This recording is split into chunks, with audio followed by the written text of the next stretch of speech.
Hey y'all, Zelda here. I am here for another reading roundup for the month of May. I have really enjoyed doing these reading wrap ups. I feel like they're so long that I don't really ever expect people to watch them, but I do feel like the practice of doing it over the past few months has really helped me to start remembering more about the books that I've read and especially the books that I've loved. I feel like I've retained more to give good recommendations to other people, which giving book recommendations is just like one of my favorite things ever. Yeah. So these are really long videos. If you want to hang out with me for a little while, feel free. I do feel like there are some books that I didn't love. So this is a lot of faves and flops, I think. I don't know that I read any of my all-time faves this month, but there were some really good ones. So I will say that I read primarily fantasy, romantasy, and maybe a little fiction. I didn't finish any. I did read quite a bit of nonfiction, but just how it works, like I didn't actually finish any of them this month and I read several at a time. So in a month or so, I'll probably have quite a few nonfiction books to add to the pile. So thanks for being here. And if you stick around, or even if not, I'd love to hear what your favorite book that you read this month was, so that I can add it to my to be read stack. Okay, so my first book that I read this month, I really started off with a bang. It was a really good start to the month of May. I read Bury Our Bones in the Midnight Soil by V.E. Shwab. I gave this 4.25 stars. I really liked it. I listened to it as an audiobook. I thought the narrators were phenomenal. I felt like I just wanted to keep reading. I would have kept going. There were points, I don't always like historical novels, and I think as a vampire book, it just had that feel to it, but it felt very fitting. I said that it felt like a vampire version of like a multi-generational saga where these different women's stories were interwoven and overlaid and were relational, but also like had to do with their own intricate world. It was a historical leaning lesbian romance, and there was quite a bit of complexity and trauma because of that, which makes sense given the content and time period that they were talking about. Gayness, lesbian, sapphic experience, and about women, honestly. And so I think that definitely is the tone of the book. V. Shwab is it felt like very lush and gothic, and I just really liked the characters a lot. I kind of was left with this lingering curiosity, which I do feel like it was a good ending. I kind of wanted more, especially because of the way that the characters were set up, but it did really come together. I would really recommend it, especially if you like vampires and sapphic vampires, especially. I really liked that kind of overlap. And if you have any sapphic vampire romances, ideally, I guess, to recommend, let me know, because I would love to read more. I would love to read more sapphic romance in general, which there are quite a few now. I, for some reason, don't like that many of them, even though that's like my favorite genre. I just like, they're not all perfect, but some of them are really good. And the good ones are the best of the best to me. Okay, next was a series I was really excited about. I started reading this series is The Coven by Harper L. Woods is the next book that I read. I gave it 2 stars, and honestly, it just really lacked all of the things that I like about dark academia. Dark academia is one of my favorite genres. I really love having a character and like kind of a cohort of characters that come together and you get to kind of follow one. I don't mind if it's like a magical, Charlie Jane Anders just had an amazing newsletter about like the candy of like a magical heroic trope where they both experience like oppression, but as well as being able to kind of like magically solve everything. And there's just something like very delightful and candy-like about that experience. And I look for that in a dark academia trope generally, and I just did not find it in this at all. Not that it had to be that. What I was really chasing and have been chasing is that I really love Nocticadia, and I downloaded a bunch of books that people recommended for other people, like for people who like Nocticadia, and I just haven't loved them. So I guess that was just a diamond in the rough for me. But this went straight to Sexy Headmaster. It did not really do a lot of the like following their arc of development and world building. There was some like learning how to use magic, but they like started off pretty strong basically.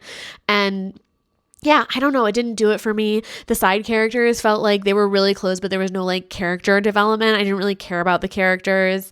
The ending was a cliffhanger. I did end up reading the second one, even though I didn't like it, which, you know, really hurt my own feelings on this one. I know I did that a couple times this month, I feel like, but I already owned the second one because I got them as a sale. They were like $1 each. And so I was like, yeah, I love getting books in a series because I really generally love series. But yeah, some of the descriptions too for like the different characters, I just didn't like it. There was a lot of giggling, and I feel like I don't mind a character that giggles. I feel like that is a good descriptor. I like happen to giggle a lot actually, but I feel like doing it at times where it's like they probably didn't, like it doesn't make sense. It almost seems like just it's a specific and dramatic description in my mind, and there were lots of examples of that where it just like was reused, and I didn't love it, and it didn't create the depth of a character in their like mannerisms and how they interact in their relationships that I would want. The next one I liked even less. This was The Cursed by Harper L. Woods again.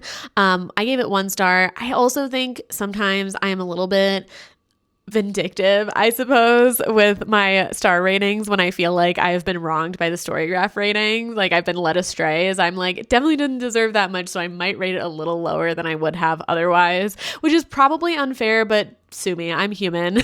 We can all rate things the way that we want. I do it the other way sometimes too, where I'm like, this book did not get enough recognition, so I rate it a little bit higher. I am you know, the Batman and the vigilante of Storygraph ratings, I guess, which is not a good thing, I suppose. I'll investigate that in my own personal therapy, but for now, you can just judge me on the internet. For this, I really didn't like it. I was upset. I will not read the other series. I thought it was so difficult to connect with the characters. They felt fake and generic. And one of my pet peeves really was like grating on me. It was so distracting of the like, why do they have duet narration? And this is not this book's fault. Lots of books do this. It's such a pet peeve for me. Even the book I'm currently listening to does it, and I like don't know if that's part of why I don't like it as much, is if it is a duet narration, and there are 2, sometimes there are more, but duet implies 2, right? Dual, duet, duo. And why do they not read their own parts? Even if it is in one person section, you should read your own lines. It's a duet. I don't want to hear everyone's voice for the other character that you literally have a voice actor for. It is so frustrating to me, especially in these romances where it shifts perspective. I want the other person to read their own lines. And I'm sure that there's some reasoning behind this in the editing process, but I do not care.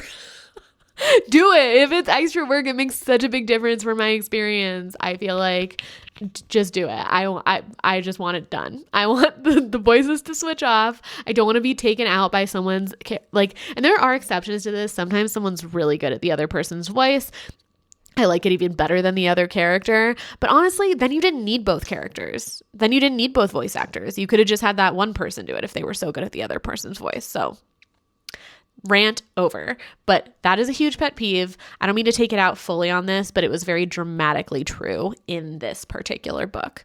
I also, you could tell that they were going to do another book for another side character, and you did not make me care about that side character, so I don't want to read another book about them.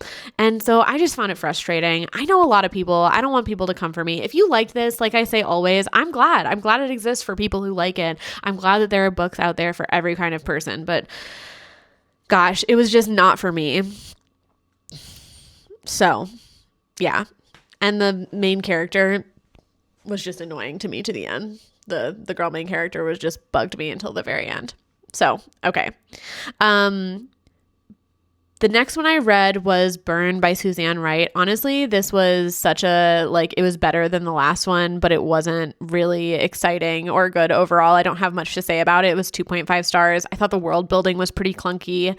The character backstory all happened like via dialogue, which I don't love, like them talking to each other. And the smut was just okay. I don't love how much politics there were. There just like wasn't a lot of excitement for me. I don't even remember that much about it.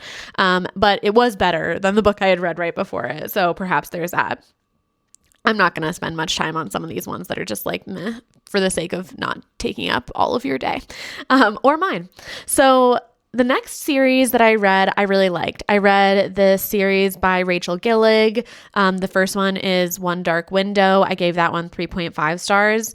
For that one, I was actually surprised at how much I liked it, given the fact that I found the main character really whiny, which is like, I don't mind someone who kind of like has some pushback against being told that they have to like do this epic thing, like a why me type of feeling. But if that takes up so much of the book, I'm kind of like, get on with it. I don't want that to be the primary obstacle. I guess that's just like bothersome to me.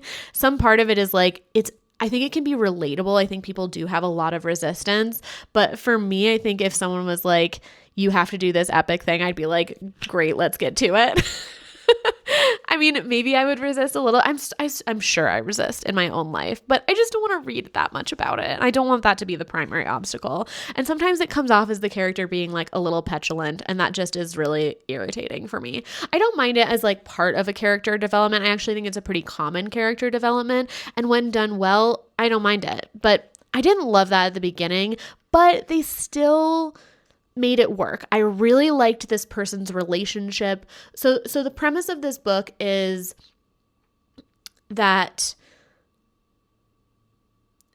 it's a world in which there are cards that are magical. I don't know exactly how to describe this, but I'm sure someone else, this is like comedic, probably how bad of a job I will do like actually describing the plots of these books.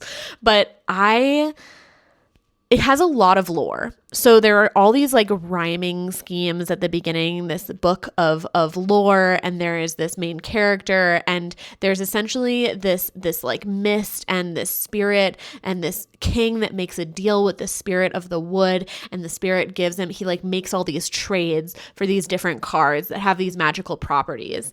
Having said that, there's also people who come down with this fever and they get a magical property. And one of these characters' magical properties, which is not a huge spoiler, is like kind of early on in the book, but if you want no spoilers, just skip ahead a couple of seconds, is that she can touch these cards and absorb them. And she does this with this one specific one, which is like very significant in the book. And there's other characters who have different qualities. And the king the ruler in this kingdom usually rounds up these people and kills them, essentially, these kids that have magic, or these people who survive the fever and then have magic. But there are a few of them that survive that end up being important in the book. It is like a saga, like gathering things. They're trying to like gather all the cards in these deck. And I will say the card system of Magic feels kind of weird to me. I was surprised that I could even get into it because it feels like such an unrealistic system of Magic to me. I'm like, I don't know, I'd rather like gather a series of runes or magical stones or different objects, or make a potion with these different ingredients. I don't know why that kind of alchemy makes a lot more sense than like a little enchanted piece of paper. Like that's just like not as exciting to me. But I will say, I don't know, maybe you were really into Magic the Gathering or, Pokemon cards, and this is really cool to you. And frankly, it was really cool, even though I don't really like that. And so I feel like that says a lot about how well the writing was done and how curious it was. And the rhyming, I feel like often I do not like. I often am like, it feels like weird at a certain point, but it was so continuous. It happened so regularly. It was like a riddle, like riddling kind of rhyming, haunting fairy tale. And honestly, it was just done really well. I do think that I would have preferred a different narrator, to be honest. I don't know. I I feel like I could have done with a different narrator, but it wasn't terrible. It was totally tolerable. I still gave it 3.5 stars. And the next one, Two Twisted Crowns, I gave 4 stars. I thought it was much better. Once I read the second one, I was like, ooh, maybe I should have given like the first one 3 stars and this one 4 stars, because like the difference was more than 0.5 stars to me. But I will say the difference between 3.5 and 4 is a big jump for me. It goes from a book that I'm like, yeah, it was good, I liked it, I'm glad I read it, to a book where I was like, ooh, I would recommend it to someone else. That's like a 4-star book for me, is like, I want to recommend it to someone after I read it. And honestly, I liked it. I thought it was a lot better.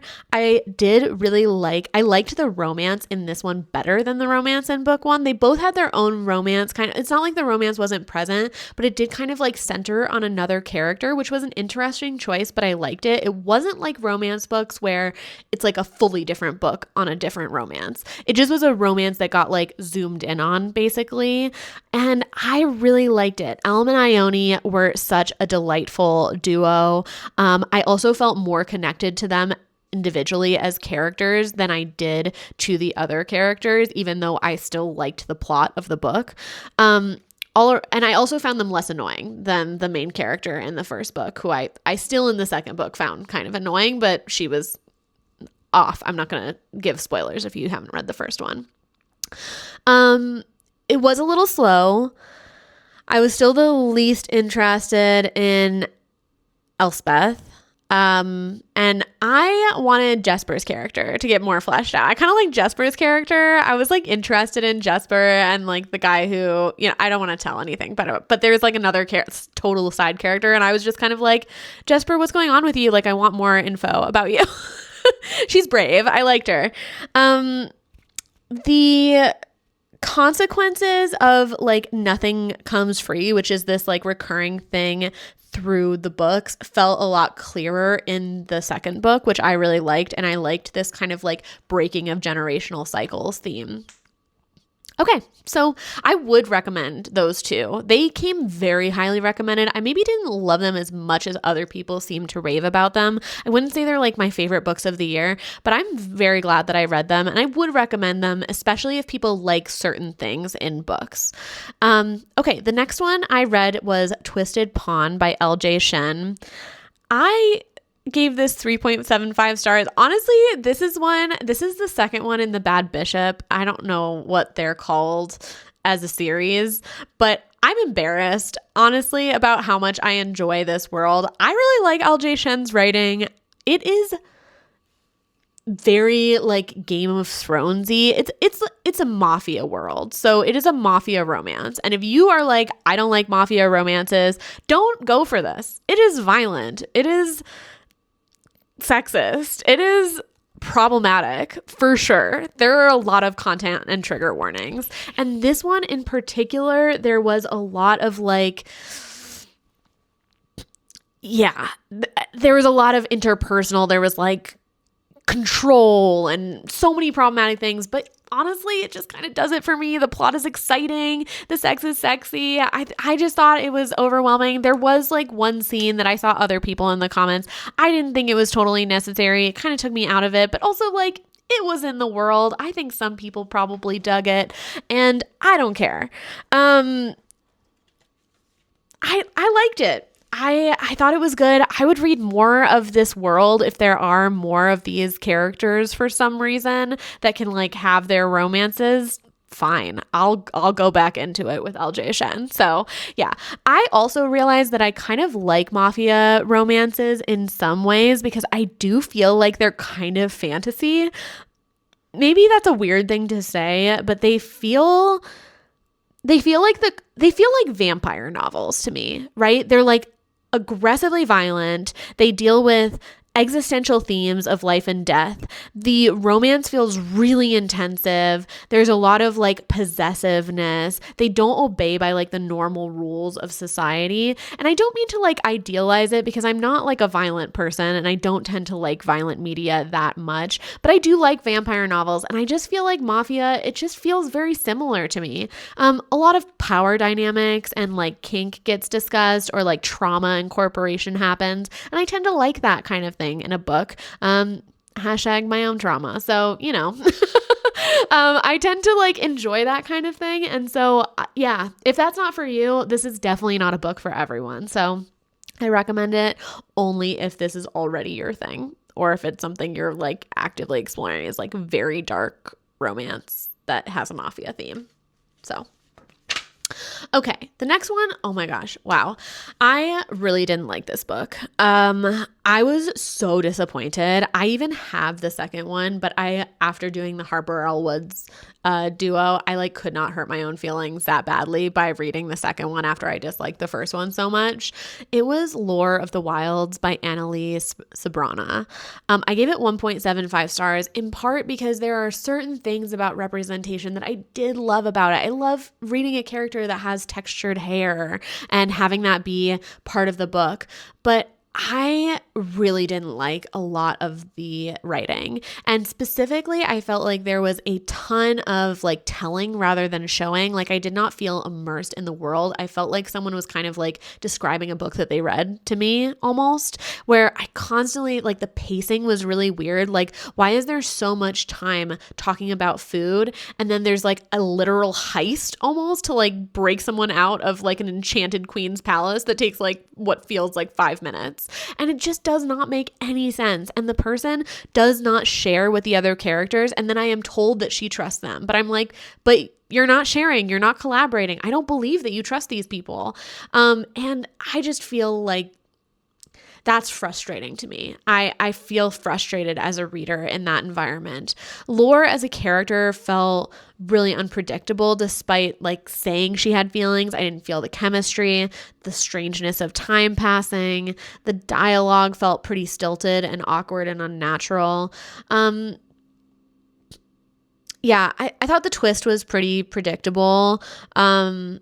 I'm unsure. At this point of writing this, I said that I really liked the prose of the representation and the magical library vibes. I do love a magical library. And I did at that point, I was like, at the beginning, I was like kind of like reserving too harsh of a judgment. I'm like, maybe it picks up, but it really didn't go in the right direction for me in terms of like what I would need to stay invested in this world. I did try to start listening to the sequel and I DNF'd it. I decided not to get into it. I didn't want to rant at it. I also like, if people like it and they love it, I think that regardless of whether, there's certainly lots of books written that I don't think are great with no redeeming qualities in some ways, besides the fact that someone wrote them and they exist. And this did have representation and some magical vibes. So if you like it, I also liked the cover art a lot.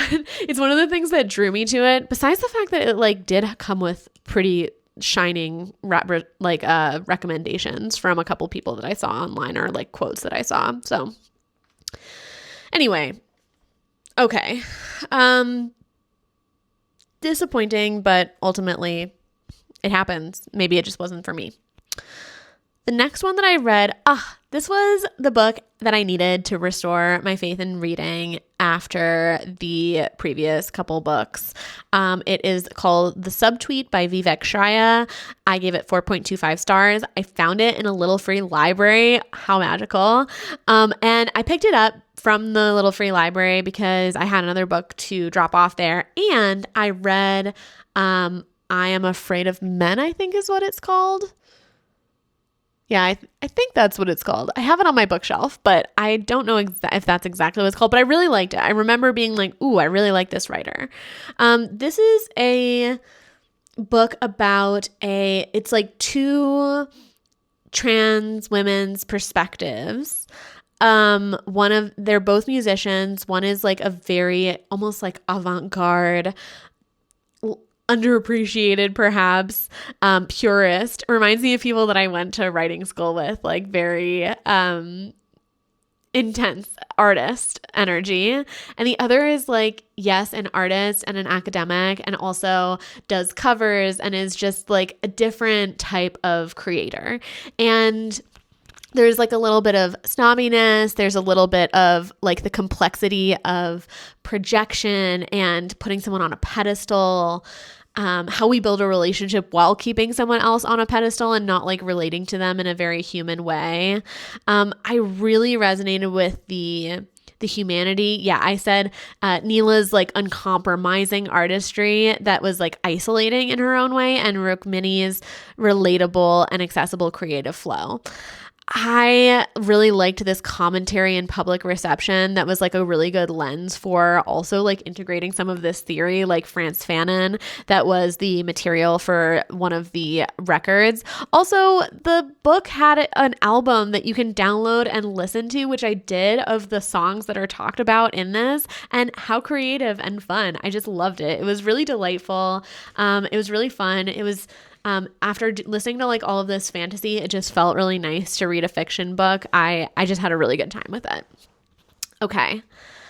The next one is The Deep Dark by Knox Ostertag. This was my single 5-star read of the month, and it was great. It was an experience, and I loved it. It was a graphic novel. It was a kind of queer coming of age, grappling with intergenerational trauma. The main character, let me see if I jot it. The main character, Magdalena, or Mags Herrera, has a beast to feed and is unsure about whether the burdens of her life leave room for any sweetness. The art was so beautiful. The story was gestural, I would say, not super direct. Did a lot of showing and not as much telling, which I liked. There was some explicit explanation of what was going on, so I wasn't like confused the whole time, but the ending felt utterly perfect. I don't want to say anything about it, but I feel like there was just this wrapping, this like full circle moment that happened at the very end that just like tipped it over the edge from a mid to high 4 to a 5-star. It was just perfect in this way. I am so glad I own this. I bought it. I bought it not knowing anything about it, just because it was on sale, and I think I got it on my birthday. And I am so excited to revisit it again and again. There is another graphic novel called Imagine Wanting Only This that I revisit like that, because it just like gives me all the feels. I cried. I like got a little teary while reading this. I just really loved it. And I recommend it if you like graphic novels, especially ones that deal with like darker or more emotional content or queer stories or coming of age stories. I really recommend it. I just think it's very artfully done. Okay. The next one was Blood of Hercules by Jasmine Moss. Jasmine. I think Jasmine, based on how it's spelled. 3.5 stars. I liked this a lot more than expected. And wow, when I looked at people's reviews, did some people hate it? And honestly, I kind of understand why. And when I read the second one, I really understood why.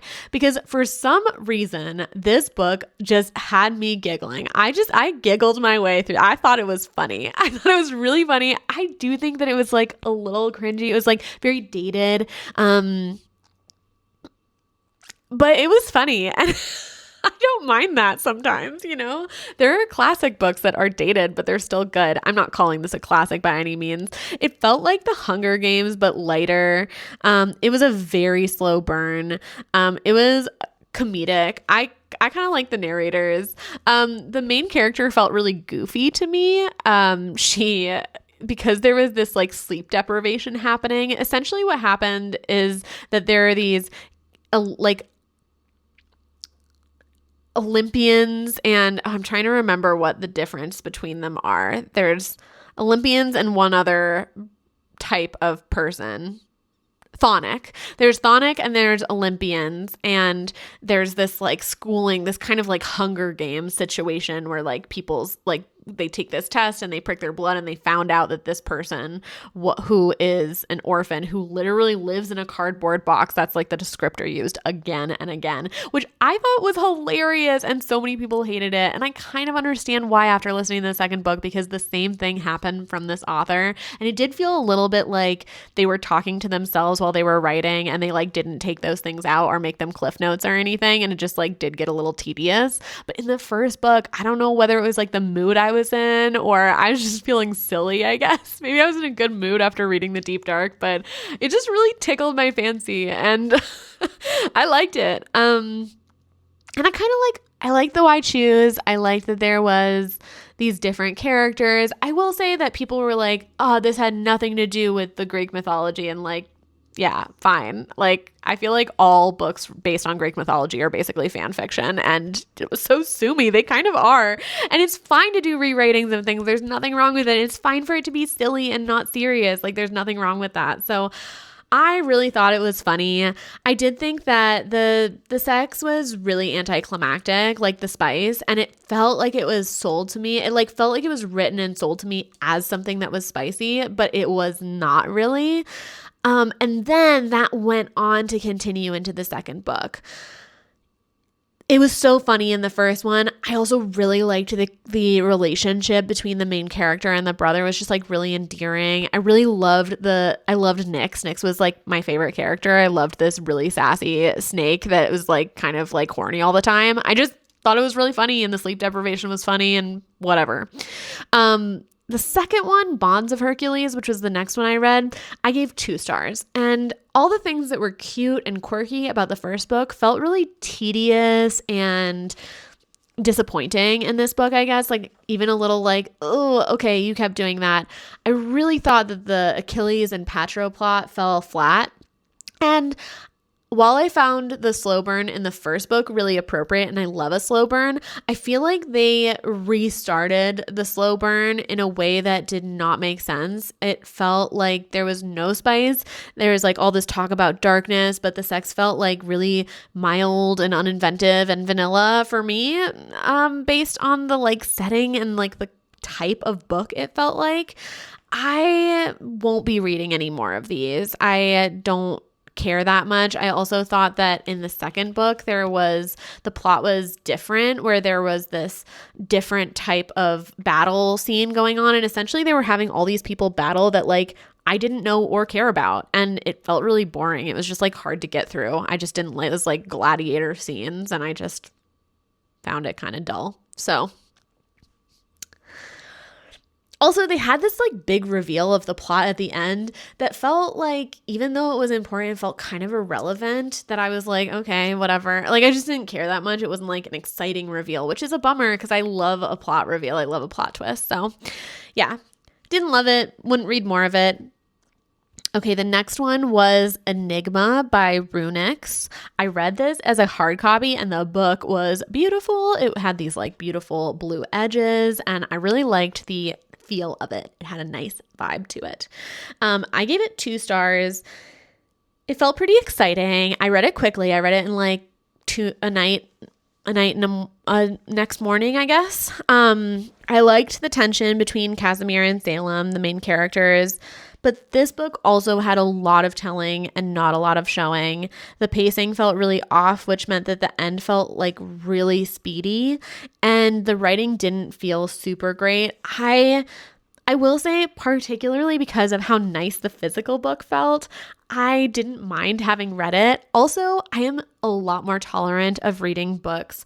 I remember this from having Kindle Unlimited, which I don't have anymore. I don't do anything with Kindle. But when I had those books, I was like, I didn't pay for them. When I get them from the library, I'll read like a 2-star book and be like, I'm so happy to have read that. Whereas I'm feeling lately a little bit less tolerant of like really not great audiobooks, just because they take so long comparatively for me. I read really fast on paper. I read 100, sometimes a little more than 100 pages an hour. And so getting through a 400, 500 page book is like 4 or 5 hours. That is not the same proportion of an audiobook. Like, I read faster than I could read out loud. And so it just feels like I felt like I had a really good taste. Like I felt pleased after, even though I was like, I didn't like it that much. It's just something that's not really a book review. It's just something I'm learning about myself as a reader, and something that I think I will continue to consider in my choices moving forward. Okay, the last ones that I read last month are this series by Catherine Doyle about they're also mafia romances, I suppose. They're like a mafia series. The first one is called Vendetta. I gave it 2 stars. This was another one where I was like, am I really going to make it through these 3 books? I don't know. And I will say, it is a huge, weird thing to have a YA mafia romance. I don't know. it was very much, the best way I can describe this book is that I feel like it was the Twilight series, but with mafia. That's what I think. That's what I think it was. I think it was Twilight, but with mafia. And in that way, I think it was kind of like Vampire Diaries with mafia. It just like had that energy to it. Even that, that if you know either of those, like the context of either of those, there was like that scene at the beginning where they're like they're like sitting somewhere and they like walk in and they have that like experience of them, they have like that shine to them, not just like the twinkly shine, but like they're really attractive. They're like in a group, they're like a crew, and it's kind of like murdery and violent. It also had the dual like mask main characters, like the men that were main characters, the boys really who were teens, right? Who were teen main characters. And maybe this is just me getting older where I'm like, why are these babies killing each other? How dare you? Where like one is like trying, like feels heroic, and the other is like in touch with their dark side, and there's just this like back and forth feeling. I was a little bummed. So this was technically a duet reading. And even worse than what I mentioned earlier, this actually only had the male main character or the man narrator reading at the end. It was just like a tiny little POV, like a perspective at the last chapter of the book. And it was just, that was all he read. That was all the guy narrator read. And I just feel like I didn't like the woman main character's voice for any of the guys. I just didn't like it. And so it felt frustrating, I think, to have gone into it thinking it was going to be a dual narration and having that experience. I had to get over that disappointment. So the characters felt really young, which made sense. It was YA, which is fine. There's nothing wrong with that. I was looking for something kind of fun and engaging, and maybe I got it. The second book I gave 3.5 stars, so I was happy that I kept reading, I guess. I thought the second book was much better than book one. The book one was very slow, it felt like. It felt like a lot of that, like, oh, who are these? What is going on? The mafia? Why would you do that? And it just felt like, I don't need this. I'm sure this is happening, but this is not exciting to me. The plot and other pieces started coming together. I think there was like a Romeo and Juliet. They were from like dueling families type of thing. And that really started coming together with this big reveal that happened in book 2. And I really did I thought that the girl main character was annoying, but I really like her best friend Millie, which was sweet because that was a side character relationship that really held strong throughout the entirety of the book. I was pretty invested in the romance at this point. I was like, okay, I'm into it. Like, not super into it. It was not like spicy, but it was like, there was a lot of yearning, as I think is appropriate in a YA romance, a coming of age romance, so to speak. Still, dual rant narration, last chapter, hate it. Don't love it. Stop doing that. Why bother, really? Just have her read it. Like, I don't care. Okay, and then the last one was Mafiosa, 3.5 stars. I thought it was a good finale. I wasn't surprised by the plot twist, but fine. That was satisfying. And I do think sometimes I'm not surprised by a plot twist, but it is a plot twist where I'm like, yeah, that was supposed to happen. That definitely was the right thing. Like, that makes sense. And I really like that as like someone who writes and reads a lot. There's some sort of like cohesiveness that is like the story being just right. Like, it just like belongs that way. And that's how I felt about this plot twist, that like to me wasn't that twisty, but it was like very organic ending. What